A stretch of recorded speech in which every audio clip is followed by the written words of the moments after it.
Hi, this is Cal with WeldingOutfitter.com. Here talking about the Walter Blendex drum. That's what I got is a 07M426 here. There's a couple of different ones that look like this, but this is a super fine one.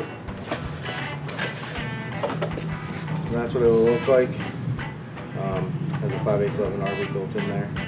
So with this, it's got a long life on here.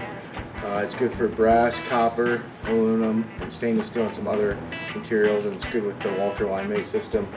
Really just a blending drum if you're trying to get a nice even finish on something. We sell quite a bit of these, and it's really just a finishing application. Thank you for stopping by.